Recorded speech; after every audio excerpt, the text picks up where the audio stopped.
그 정은하 대표님이나 당사자들은 굉장히 소중하거든요. 근데 잘 한번 말씀을 잘해서 이쁘게 한번 포장을 한번 해주셨으면 좋겠습니다. 그 엄청 어려운 질문이긴 한데요. 네. 그 세계에서 매단되는 교육행정과 일반행정이 분리된 나라가 우리나라거든요. 세계 일반행정과 교육청이 통합적으로 운영을 하고 있는데 우리나라는 분리가 돼 있어요. 그러다 보니 교육청 따로, 지자체 따로 가는 정책들이 되게 많아요. 중복 사업도 많고 서로 책임 미루기 하면서 안 하는 경우도 많고 특히 장애인권 관련해서는 서로 책임 어려운 주제예요. 그러니까 그렇죠. 서로 표현이 그런데 서로 떠넘기기도 맞아요. 하고 통합이 잘 안 되는 시점. 그러니까 그 장애 당사자의 학부모들이 어떤 때는 도청에 가서 시위하시고 어떤 때는 맞아요. 교육청에 가서 시위하시고 맞습니다. 예, 교육청 가서 시위하면 그거 도청 가야지 왜 여기 오셨어요? 맞아요. 이런 게 좀 맞아요. 답답한 거다. 문제는 이것에 대한 통합적인 국민을 만들어가는 시스템이 필요한 거다. 하다못해 자립자활 훈련기관을 만든다고 하더라도 거기에 따른 일반행정의 역할과 교육행정의 역할이 다르거든요. 또 언제까지 다르다고만 할 거냐. 도지사하고 도청 교육감이든 이것에 대한 통합적인 논의 시스템을 만들자라고 합의하면 되는 거고요. 지금까지 이 합의가 별로 없었어요. 교육청 따로, 교육청 따로.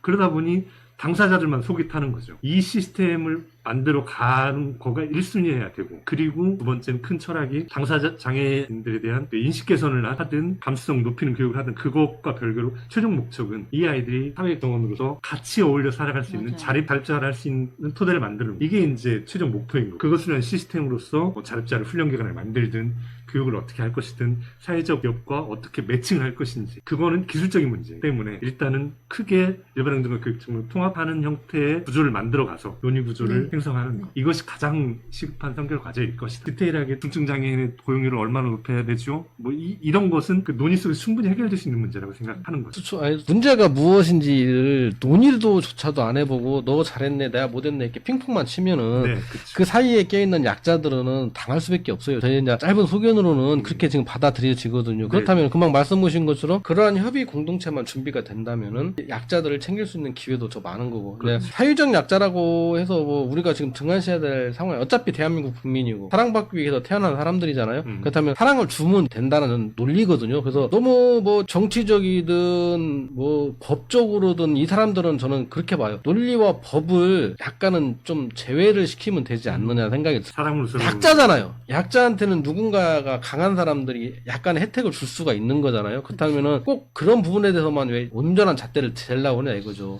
다른 부분에서는 다 너 무시하잖아. 막말로 얘기하고 또 장애인이니까 뭐 무시하는 사람도 많단 말이에요. 근데 꼭 여기에 대해서는 잣대를 온전한 잣대를 대려고 그래. 너나 나나 똑같은 사람이다. 넌 이냐 이런 것부터가 좀 바뀌어야 된다고 그렇죠. 생각을 하거든. 그렇다면은 내가 이제 다시 물어보고 싶은 거는 그거예요. 우리가 말하는 일반인들과의 인식 교육에 대해서는 솔직히 저도 그런 교육을 받아본 적이 없거든요. 중요한 것 같아요. 제가 2008년도에 장애인복지관에서 첫 근무를 시작하고 장애인식 개선 사업을 제가 담당했어요. 장애인식 개선 교육 사업을. 학원은 있습니다. 매년 각 학교를 찾아가고 유치원 어린이집을 찾아가서 인식교육. 그러니까 저희 시대 때는 없었죠. 저희가 그쵸. 교육을 받은 그때는 없었는데 지금은 사실 학원은 있어요. 제가 원래 마지막 질문에 대답하고 싶었던 부분인데요. 어렸을 때부터 장애인들과 함께 어울리고 학교 생활을 함께 하고 자연스럽게 교육을 같이 받고 같은 공동체 생활을 하면서 장애인을 자연스럽게 곁에 있는 게 부자연스럽지 않게 받아들여 주셔야 되는데 네. 사실 어떤 이유에서 분리가 돼서 교육을 시키잖아요. 그러다 보니까 성인이 돼서든 장애인분들이 곁에 오면 불편해집니다. 네, 무섭다는 분도 많고 저희 지금 제가 7살 딸아이를 키우는데요. 저희 센터에 오면 저희 아이가 엄마 무서워 그 말부터 하는 거예요. 이제 장애인, 중증장애인분들 저희한테 다가왔을 때. 근데 저는 이 교육이 어렸을 때부터 이제 우리 아이가 근데 한 3개월 정도 저하고 같이 다니면서 무서운 사람들이 아니라 몸이 불편하다. 마음이 아플 수도 있고 몸이 아플 수도 있고 또는 몸이 불편한 분들이다라고 가르치니까 이제는 조금씩 받아들이고 그 사람들이 본인 그 장애인분들이 제 딸한테 공격성을 보이거나 그러지 않기 때문에 이제는 거부하지 않는 거죠. 저는 이 교육 현장에서 어렸을 때부터 함께 교육을 받고 같이 생활하면서 이 장애인분들에 대한 걸 자연스럽게 받아들였으면 좋겠어요. 근데 지금 그러지 못하는 점, 그 다음에 또 인식개선 교육이라고 사업은 많이 하고 있지만 저 그때 장애인복지관에서 저 혼자 전라북도 아니 군산시 전체 교육기관을 돌고 있었거든요. 시간적인 한계, 인력의 한계, 한계가 엄청 많아요. 그래서 전체 정말 군산 학생들한테 다 알려주고 싶고, 정말 제가 그때 휠체어랑 목발이랑 뭐 다른 보장구까지 들고 다니면서 교육을 하는데 안 되더라고요. 정말 욕심은 전체를 정말 어린이집부터 초, 중, 고까지 정말 다 하고 싶었는데 제가 군대도 가봤거든요. 군대도 교육을 하러 가봤는데 그렇게 열심히 해도 저 혼자 1년 동안 할 수 있는 시간적인 한계 있어요. 그리고 제가 교육을 다니면서 많이 느낀 거는 오히려 이제 군인들한테 교육을 시킬 때보다도 중고등학생들한테 교육시키는 게 정말 더 어렵더라고요. 어린이집 아이들은 자연스럽게 받아들여줘요. 근데 초등학교, 고등학교, 중학교, 고등학교 더 안 되더라고요. 네, 그런 부분을 보면서 안타깝게 생각이 들었어요. 그래서 교육 현장에서 우리 장애인분들을 분리시키지 말고 네. 함께 교육받고 공동체 생활을 자연스럽게 하면서 장애인분들이 함께 살아가는 게 당연한 게 네. 받아들여져야 될 것 같아요. 근데 그냥, 예, 이 사회에서는 사회적인 배제를 다 우리 장애인분들 장애인 차별 배제 오히려 또 교육에서 사회적 약자에 대한 배려를 좀 많이 가르쳐 주셨으면 좋겠어요. 이제 이게 정말 많은 분들하고 얘기를 하면서 참 안타까운 부분인데 어떤 분이 그러더라고요. 장애 아이를 낳았다는 게 뭘 유세냐? 뭐가 그렇게 유세냐?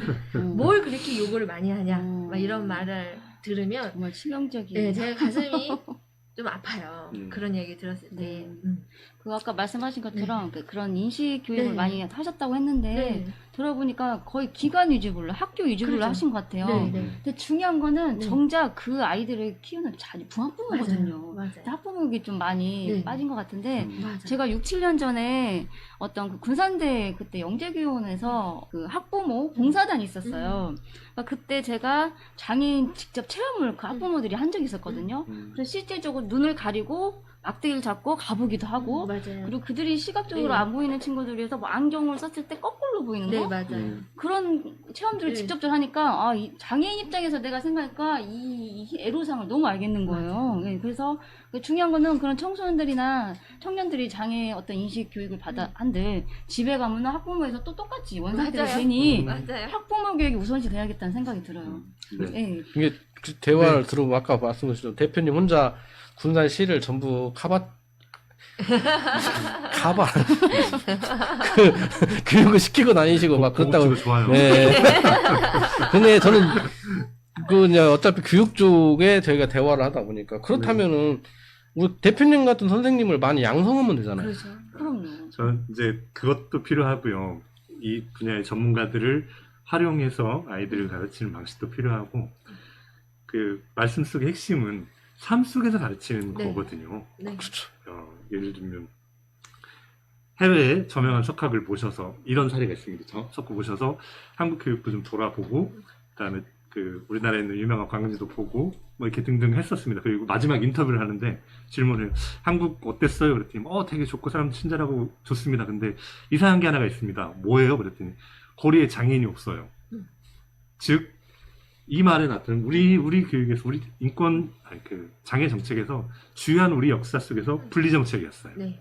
근데 그 방향이 바뀌어야 된다는 거죠. 통합 교육으로 가는 거고 네. 삶 속에서 배우는 거지. 네.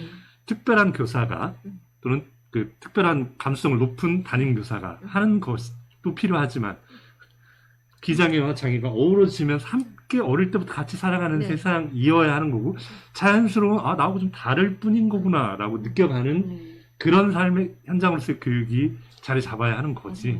특별한 전문가 교사들이 인식을 높이고 학부모 인식을 높이는 거 그에 앞서 그런 게 필요한 거죠. 그러기 위한 과정은 분명히 필요할 것 같아요. 그렇죠. 예, 그게 교육이 시초가 돼야 될 것 그렇죠. 같아요. 예. 네. 제가 드린 말은 그거예요. 선생님만 양성하는 얘기가 아니라 네네네. 이분들이 많이 있어야 그렇죠. 그 가정에 예를 들어서 선생님들이 많이 계시면은 특별한 꼭 학교에서만 가르칠 필요가 없잖아요. 그렇죠. 장애인이 있는 가정 방문을 해서라도 부모님과 같이 대화도 할 수 있는 거고 내 아이와 같은 놀이공간에서도 놀 수도 있는 거고 진짜 제가 대화를 들어보면은 그건 것 같아요. 결론은 이건 민간인들이 못해. 나라와 지방자치단체 그다음에 교육에 몸담고 계신 분들이 해주셔야 되는 부분들이기 때문에 그래서 저희가 말하는 것처럼 사회적 약자라고 해서 저희와 다른 사람들이 아니라는 거를 우리 시민들도 좀 알아주시고, 그리고 저는 좀 충격 먹었던 게 전라북도는 하여튼 뭐든 꼴찌요. 그러니까. 아, 왜 다 꼴찌냐고. 모두 다 그렇진 않고요. 인생도 하나 있어요. 뭐요? 제일 못 살잖아. 그래도 그래도 우리 지역의 삶의 희망을 봐야죠. 저는 도 인구도 우리 반절도 안 되는 타 도시, 좀 큰 데랑 비교되면 저는 괜찮겠어. 근데 이들보다는 좀 앞서야 되지 않을까. 저번에 그 누구죠? 우리 김정일 대표님 오셨을 때도 아니 20만 대는 군산에서 5만 대는 타 도시 가서 그러니까요. 장비를 빌려오고 막 그래서 촬영을 한다는 거예요. 자존심 상했어요. 근데 이것도 자존심 상해. 왜 충남이나 이런 데보다 다 떨어지냐고. 네. 그렇죠. 이게 좀, 이 방송 혹시 그분들이 보실란가 모르는데 저 얼굴 안 보여주고 얘기하려고. 정신 좀 차려라. 좀, 그러니까. 그런 게, 이런 부분들을 오늘 좀. 어디다 쓰는 거야 도대체? 네. 그분이라면 누구 얘기하시는 거예요? 있어요. 그런 분. 말은 못 하겠고, 하여튼. 네. 그래서 좀, 진짜 살맛나는 전북, 살맛나는 군산을 좀 만들어줬으면 좋겠고, 이렇게 얘기를 하다 보니까 또 시간이 시간이 금방 다 가죠. 가버려. 1시간, 나중에 방송 2시간 늘리려는가 봐. 그래서 제가 이제 긴급 제안 하나 하려고. 이제 정라 대표님, 이렇게 정 대표님 얘기를 해보니까 2탄을 만들어야 될 것 같아. 정 대표님 2탄. 얘기가 장애인 관련되고 교육 관련된 얘기를 하니까 이게 끝이 없어. 막, 이렇게 뭐라고 그래요? 그거 있잖아요. 끝도 없이 막 나오는 거. 그 화수분이란가? 네.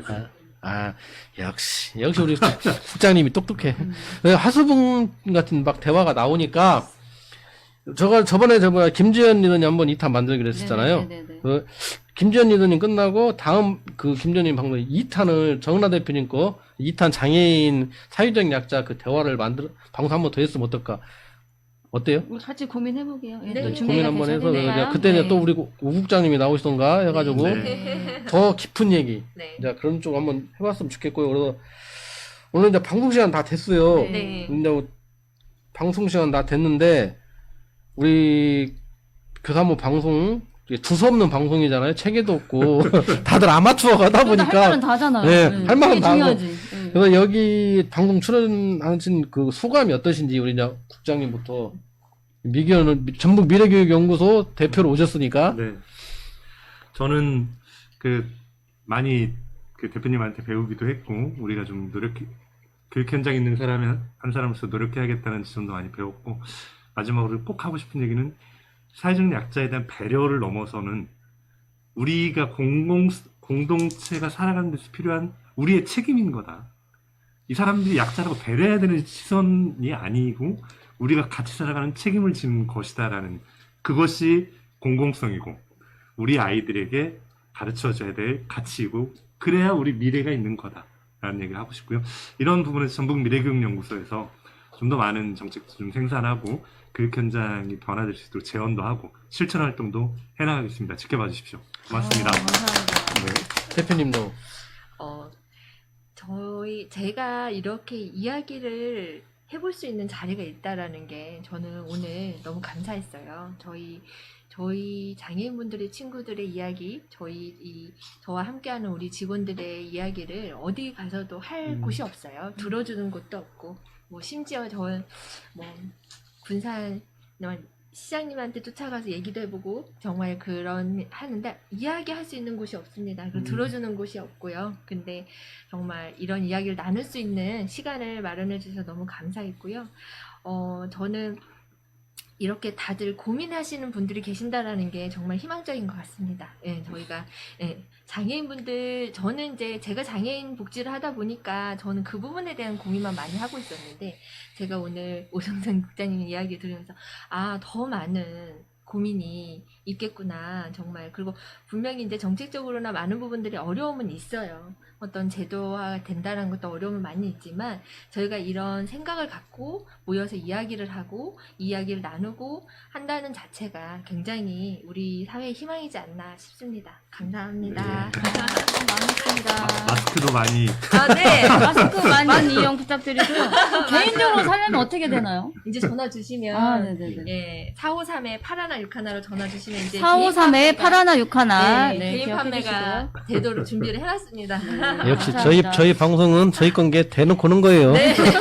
저희 이제 차기 방송 광고를 해야 되는데 사무국장님이 예, 저희가 매주 일요일 2시에 방송을 하잖아요. 그래서 다음 주 방송은 원래 10월 10일인데 거기에 이제 군산 기본소득 연구회가 1주년이 맞았대요. 그래서 그런 행사 관계로 그 다음 날도 대체 연휴가 있기 때문에 10월 11일 2시에 저희가 그때 게스트로는 학부모와 초등학생을 한번 모셔보고 현재 정말 학교에서 생활하는 우리 학생들 그리고 그 아이를 가르치는 학부모 입장에 대해서 얘기해보는 시간 가져보겠습니다. 오늘 모두 수고하셨고요. 어린 학생들 나와도 정신은 없는데 재미는 있을 것 같아요. 네, 기대가 됩니다. 그 방송도 좀 많이 시청해 주시고 오늘 방송 진짜 어떠셨는지 저희 페이스북이나 유튜브에 댓글 남겨주시면 더 감사드리겠고 오늘 아무튼 두 분 나오셔서 진짜 심도 있는 얘기 많이 나눠서 감사드리고 대표님은 네. 다음 2차 방송 준비해 주시고 네.